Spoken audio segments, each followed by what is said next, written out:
nighttime. It's like you catch it. That's like what God has promised us in the sunshine is still true at nighttime. I just thought that would be when I heard that this week, and it goes right along with what David was just playing for us. But this morning, we're going to be picking back up in our series. We showed up now what? Where we've been taking a closer look at what it means to be a member of a church. We've been taking a closer look at church membership. And so just a quick recap. I know we had Jimmy here last week, so just a real quick recap. Well, the first week, we talked about being a functioning church member, meaning each member inside of a church has a particular role to play. Each one of us has a job to do. There are some people that can sing, some people that can preach, some people that can teach. There's some people who can cut grass, there's some people that can do plumbing, there's some people that can change the light bulbs. But it's like all of us have a talent or a gift to offer to the church. It's like the Apostle Paul, he described the church by like comparing it to the human body. As the Apostle Paul said, as each one of our body parts has a specific role, as does each member of the church. Each one of us has a specific role. There are arms, there's hands, there's feet, there are legs, there's eyes, there are ears, and there's noses. As in the second week, we talked about unity within the church. We talked about having unity within amongst the members of the church. And it's like I compared the church to a sports team, whereas all the players have to buy into the concept of the team to be successful. It's this concept of where not one player, does say no one player is above the team, as no one member of the church is above the church itself. Because see, Jesus Christ is the head of the church. So then, how can we be bigger than Jesus? Just like in a sense, we would be saying that we are bigger than Jesus, and that's a dangerous game for us to play.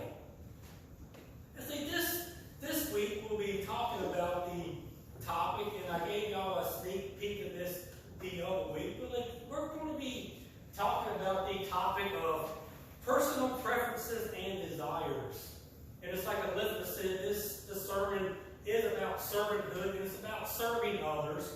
But the main topic is personal preferences and desires. And this is the one area that I have personally seen destroy a church more than anything else.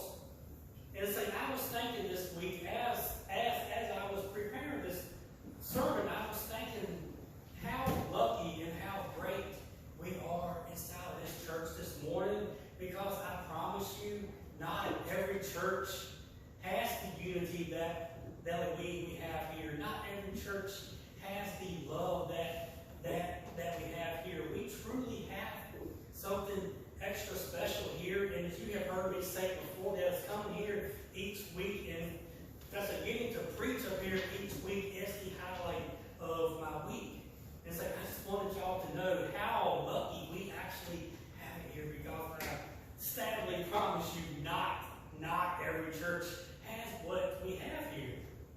But the overall theme this morning, that if I can sum it up in just one sentence, would be, and this is also our challenge statement that I want us to think about this week. But our theme this week is, I will not let my church be about my preferences and say my desires. I will not let my church be about my preferences and let's say my desires. And say truthfully, that's a tough sentence to swallow. It is something hard for all of us to actually practice. I say, as a pastor, I especially have to be careful with balancing my own personal desires for this church and God's desires for this church.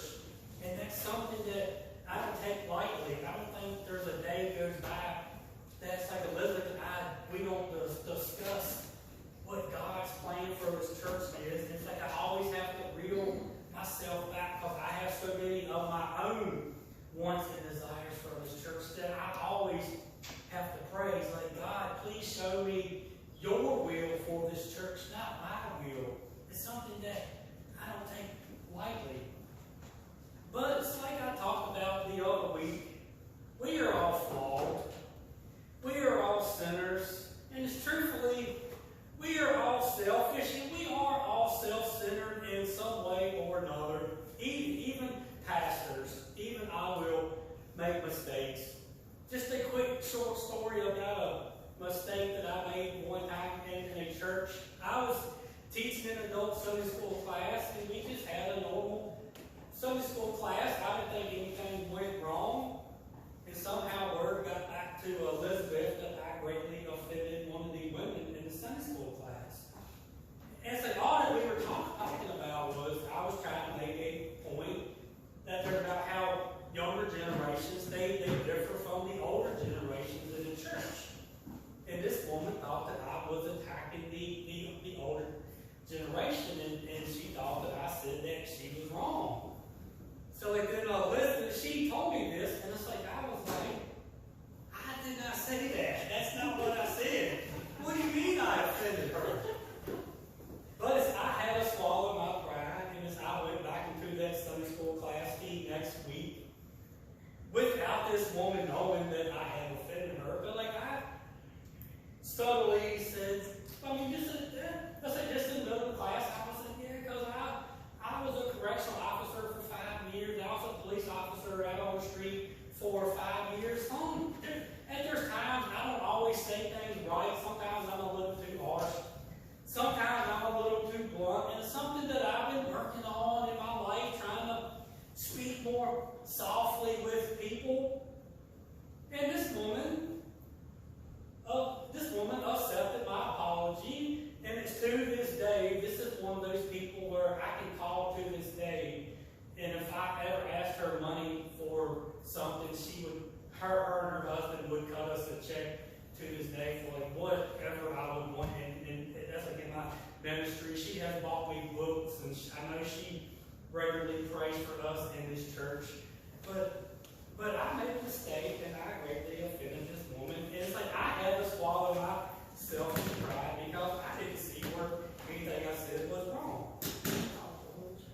But the truth is, we are all born sinners. We are all in one way or another. We are all self-centered, and we all have selfish tendencies. It's like I know that I am. It's like I know that I have them. She can contest to sometimes my self-centered ways. And it's like we all want things to go our way, and if they don't, what happens? We get mad. And it's like if you've ever been around small children, you know exactly what I'm talking about. But if you've ever been around a small kid, you know exactly what I'm talking about. See, because back when Andrew and Aaron, I told them that I was going to use them as an illustration this week, and I got their permission. But Andrew and Aaron were only 18 months apart, and you can bet on the fact that like back when they were small, I'm talking about when they were both still in diapers, and the hard part was they were in diapers at the same time.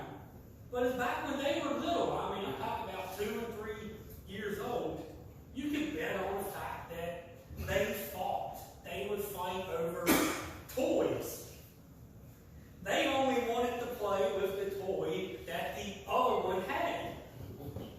There could be 100 toys laying in the floor, but they only wanted that one that the other one had. And so back in our house when they were smaller, this consisted of WWE wrestlers. I bet you we had over 100 wrestlers living under our roof. That's like one night I actually counted that we had 12 different John Cena dolls. We had 12. And it's like, here's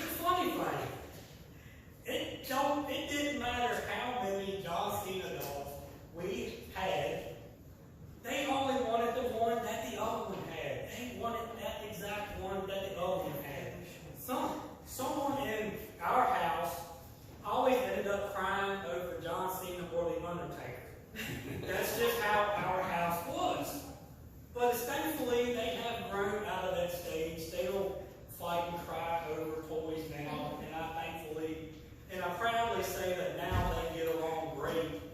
Now the thing inside of our house is they go around trying to scare each other all the time. Getting cups of cold water and they throwing it over the shower curtain. That's what our house is now. But they grew out of that childish, you can call it that cry baby stage of life. But let's be truthful and let's be honest for a moment. Sadly, not everybody does. Not everybody grows out of that crybaby stage, and we all know that one person, and that person's face is probably in your head right now as I'm speaking, but we all know that one person. Maybe we work with them, maybe they're in our family, maybe they're even one of our friends. But the truth is, all of us still carry around some form of selfishness, some form of self-centered tendencies. We want our preferences, our desires to be catered to. That's like some of them are just worse than others. That's like we buy cars because we like that car. We decorate our homes the way we want our homes to be decorated. We don't decorate our home it's like the way our neighbor does. That's like if you do copy your neighbor's way of decorating, that's a completely different sermon I'll have to preach. It's about copying other people. But it's like we decorate our homes the way we want them to be decorated. That's like we listen to the music that we like to listen to. We eat the food that we like. That's like my family loves Chinese food. Your family may hate it, but that's our preference. It's like the list goes on and on and on. We all have our own personal preferences, and it's our own desires. But the truth is, having a personal preference and it's having a specific desire in and of itself is not wrong. That's not what I want us to take home this morning. There's nothing wrong with having personal preferences and desires. We all like different things, different food, different colors. See, because God's the one that made us unique. God made us like this. God made us to be individuals. God didn't create us to go around acting like a bunch of robots. But the problem lies when we let our personal preferences and our personal desires come before other people. And that's just like when we are willing to hurt somebody just to get our own way. It's those times when, like, regardless of the consequence, we are willing to hurt somebody. And that's like regardless of the consequence, we don't care what the consequence is, just as long as we get our way. We are willing to stab a good friend in the back just to get a job promotion. That is when it becomes a problem. That's when it becomes a sin. That's like when we put our preferences, wants, and it's our desires before other people, we are, in a sense, elevating ourselves above that other person. We are saying that we are better than that other person. We are saying that we are more important than that person. And we are essentially saying that that person doesn't matter. That person's opinion don't matter. That person's preference or that person's desire doesn't matter. But here's the thing. That's like, did you know that Jesus battled this exact same thing with his own disciples? That's like sometimes we forget that the disciples were just normal, everyday, working class people just like us. These guys were fishermen, these guys were carpenters, these guys were the blue collar people of that day. And it's like, think about it, these guys spent 3 years together, day and night, no break from one another. As they think about being on vacation with the family for a week, you start to drive each other nuts. Think about eating, sleeping, as they walking with these people who aren't your family every day and night for like 3 years.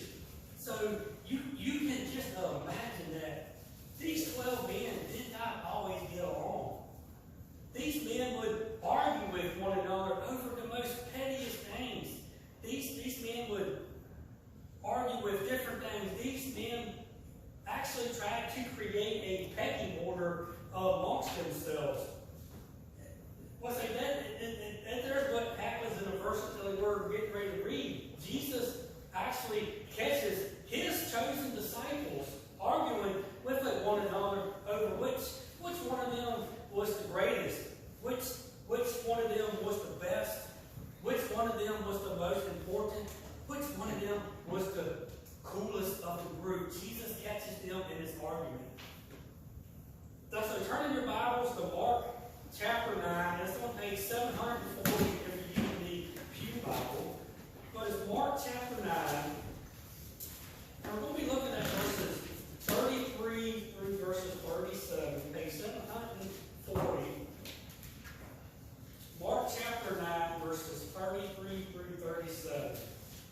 And so my Bible is titled, Who is the Greatest? That's what it says. Then he came to Capernaum. And so when he was in the house, he asked them, he asked his disciples, what was it that you were arguing about amongst yourselves on the road? But it says that they kept silent. For that on the road, they had disputed amongst themselves who would be the greatest. And that's like he sat down, called the 12, and they said to them, that if anyone desires to be first, he shall be last. He shall be last of all, and a servant of all. Then he took a little child, and he set it in the midst of them.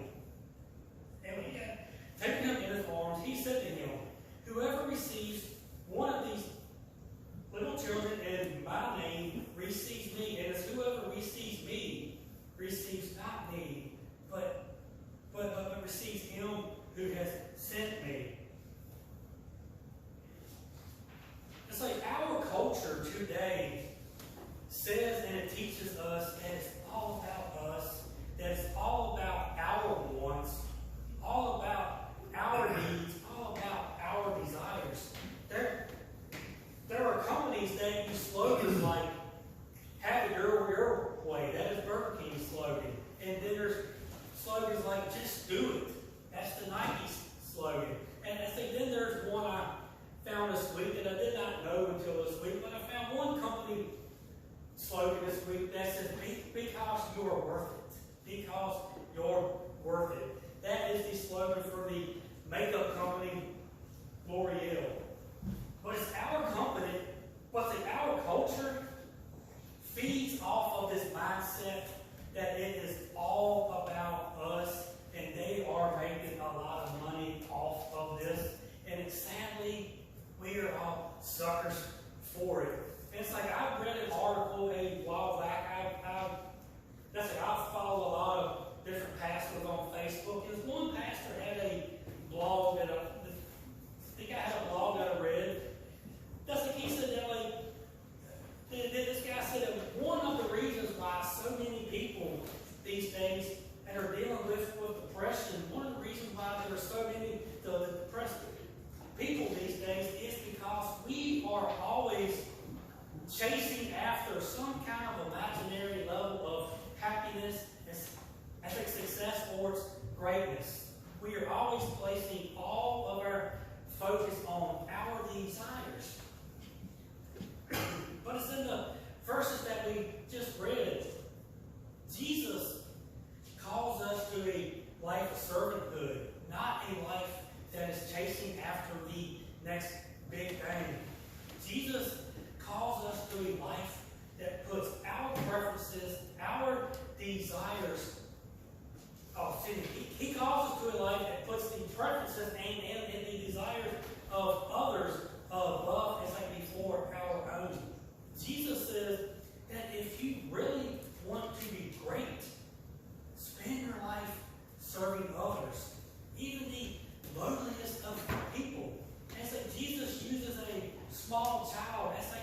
But so here's the awesome thing about Jesus. Here's the one thing that I really love about Jesus is that Jesus didn't just give us a bunch of teachings and a bunch of commands and as it did just leave us all alone so they try to figure it all out all on our own. But see, instead that when Jesus taught, Jesus would also demonstrate what he was trying to teach. He would also give an illustration. He would actually demonstrate what he was trying to teach us. Jesus would teach us, then he would turn around and say, show us. And it's like I wish a lot of bosses and a lot of companies would adopt this philosophy of that there's a teaching us and then showing us what to do. But as Jesus constantly showed his disciples how to be a servant. He just didn't say, go out and be a servant. Jesus taught them how to be a servant. He showed them how to be a servant. One of the greatest illustrations was the night that Jesus washed his disciples' feet. Jesus was always reaching out to the outcasts of the world. He was always touching the sick. He was always reaching out to the hungry. He was always trying to comfort the widows. He even reached out to the prostitutes of the culture of that time. And so I could do a complete sermon series on Jesus the servant. It would be an awesome series. That's on Jesus the servant. Because see, Jesus taught us that true leadership comes through serving others. That are the greatest leaders. We're also servant leaders. But it's the greatest act of servanthood, Jesus' greatest act of humility, his greatest act of love came on the cross itself. That's it. The Apostle Paul describes the humility and the servanthood of Jesus in the book of Philippians. Real quick, just turn to Philippians chapter 2, page 867. But in Philippians chapter 2, verses 3 through 11, says, let nothing be done through selfish ambition or conceit, but in lowliness of mind, let each esteem others better than himself. Let each of you look out not only for your own interests, but also for the interests of others. Let this mind be in you, which is also in Christ Jesus, who, being in the form of God, did not consider robbery to be equal with God, but made himself of no reputation, taking on the form of a bondservant, as it becoming in the likeness of man, as it being found in appearance as a man, he humbled himself and became obedient to the point of death, even death on the cross. Therefore, God has highly exalted him, and God has given him the name which is above every name, that at the name of Jesus, every name should bow, of those in heaven, and of those on earth, and of those under the earth, and that every tongue should confess that Jesus Christ is Lord, to the glory of God the Father. It's like with humility and servanthood, it's the obedience of Jesus as our template in life. What to follow? How can we ever place ourselves above others? See, because when we understand the magnitude of the cross, and as we truly understand what Jesus done for us on the cross, suddenly all of our personal preferences, all of our desires, all of our wants will suddenly no longer matter. They will start to fade away. Because see, Jesus humbled himself to the point of death on a cross. And it's because of that he has been exalted to the right hand of God, and he has been given the name which is above all names, a name that which all shall bow. It is a confessed truth, and it is the only name by which we can be saved. And it is only because of his humility and because of his sacrifice and it's his servanthood. Because see, there is exaltation in humility and sacrifice in the servanthood. God isn't calling us to just